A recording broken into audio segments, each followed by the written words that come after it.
Thank you very much, Hillary, and thanks so much for having me here. I have to, first of all, say that listening to Jim Gray speak was so inspiring and so, I mean, at times, frankly, I thought, wow, he's describing the Boreal Forest Agreement. Isn't this perfect for me?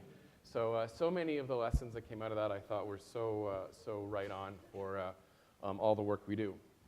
But I must start, and I have about 5 or 6 minutes. So just a little bit of background. The Boreal Forest Agreement came out of about 20 years of groups like Greenpeace bashing the forestry industry in Canada and going abroad and telling Europeans, don't buy forest products from Canada, don't do business with Canada. And some of you in Alberta may have some sort of recent experiences with that. So we decided to change the channel. We created something called the Canadian Boreal Forest Agreement. And as Jim Gray said, this is really nothing more than a commitment. It's a commitment to work together, to change the channel, to do business differently. And the agreement covers a massive landscape in Canada. So 178 million acres of land. The Boreal Forest is a large green necklace that sort of encompasses all of the northern region of Canada. It also happens to be the largest store of carbon and the largest source of migrating birds, but there's more to it than that. One quick example, just to give you a sense of the scale, one single forest unit that's operated by Tolko Forest Products in Manitoba is the same size as the Great Bear Rainforest. So this is just one little piece of Manitoba. Now, the environmental groups talk a lot about protecting caribou, and caribou, in this case, we're talking about woodland caribou. They live in the woods. The challenge with talking about caribou is most people don't really care about caribou. So I've had many conversations with environmental groups about that.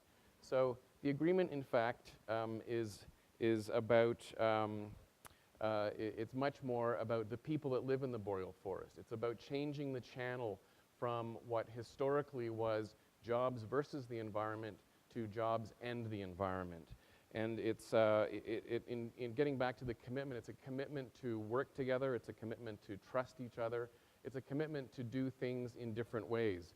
And in a sense, it's, we're hoping that it will be a great example of what collective impact really will be, and I think an example of a large national systemic change project at scale.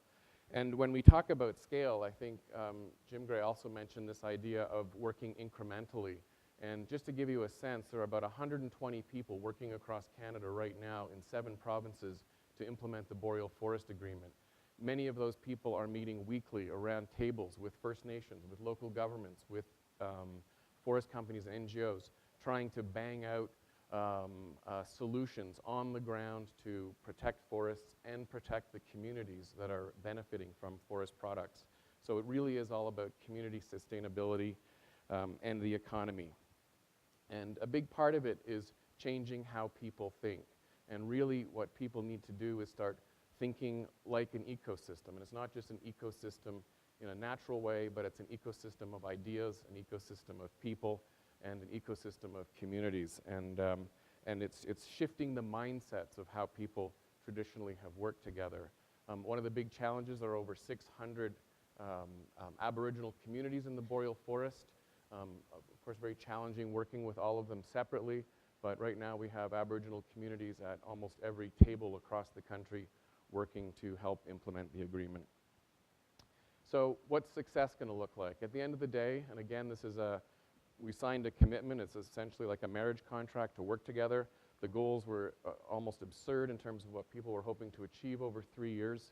But at the end of the day, we want to see this Canada be a world leader in conservation and the Canadian forest industry being a world leader in sustainability.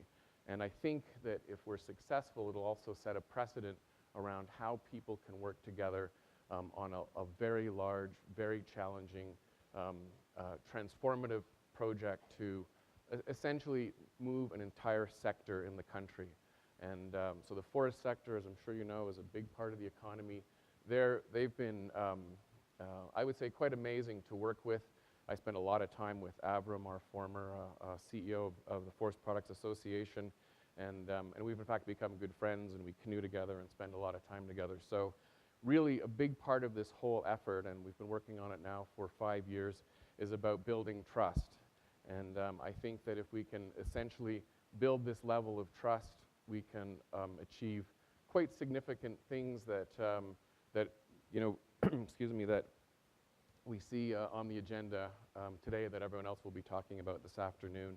And then finally, this is from Stephen Covey, who talks about a sense of abundance. And I think too often in the social sector and the environmental sector, people talk about scarcity. They feel that there aren't enough resources, there aren't enough opportunities, but really it's, I think, all about thinking in terms of abundance. So that's it. Thank you.